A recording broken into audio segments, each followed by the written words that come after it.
Michel retrouve Maggie chez elle autour d'un café. Leur point commun, gérer à domicile un enfant qui souffre de troubles psychiques. Elles se sont rencontrées lors d'un séjour un peu particulier, le séjour Répit, un dispositif à destination des aidants développé en 2009 par l'œuvre Falleret. Depuis 175 ans, l'association accompagne les personnes atteintes de troubles psychiques. Aujourd'hui, pratiquement 3000 personnes sont accompagnées chaque année par l'œuvre Falleret dans 35 dispositifs différents.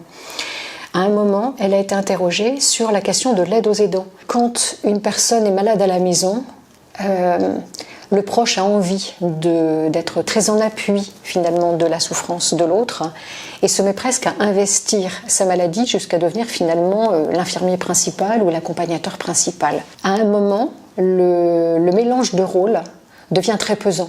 Face à cette situation, les aidants peuvent se retrouver désorientés, voire dépassés par cette mission qu'ils se sont attribuée. Le séjour Répit leur offre une respiration. Ce séjour Répit est arrivé vraiment à un moment, un tournant de ma vie où, avec Olivia, notre situation commençait à devenir un peu pathogène, je dirais. Depuis l'âge de 15 ans, elle souffre de cette maladie. Elle a maintenant 35 ans et j'ai toujours eu Olivia avec moi.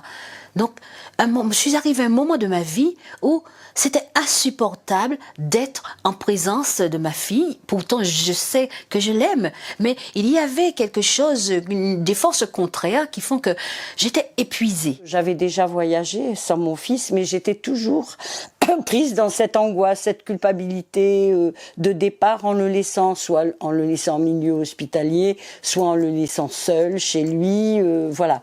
Et là, j'étais dans une déculpabilisation, d'autant plus que la première année, mon fils est venu au séjour Éclipse, qui est réservé aux enfants d'aidants familiaux qui participent au séjour Répit. J'ai été tentée de l'appeler un peu, mais il ne fallait pas. La coupure était nécessaire.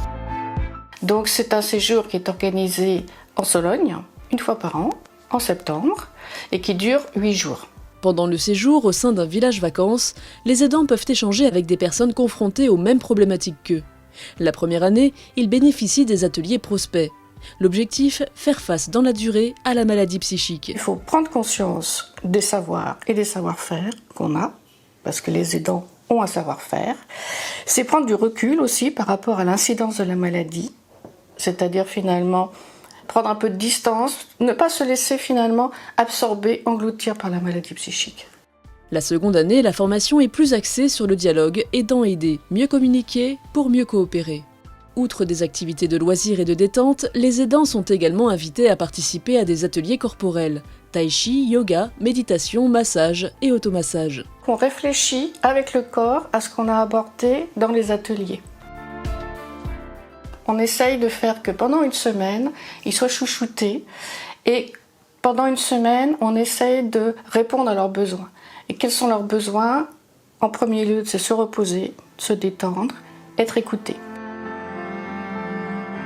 Ça m'a apporté une revalorisation de moi-même en tant qu'aidant familial. C'est-à-dire que je me suis rendu compte que finalement, j'avais en moi toutes les ressources nécessaires pour m'occuper de mon fils, pour prendre une distance par rapport à sa maladie. Ça m'a conforté, ça m'a déculpabilisé, ça m'a redonné un souffle. Ce séjour a été l'occasion aussi de revoir mon mode de fonctionnement. On nous a appris à appréhender la maladie, à avoir des paroles qui soient des paroles apaisantes, à ne pas être constamment dans la culpabilité, à prendre aussi soin de soi.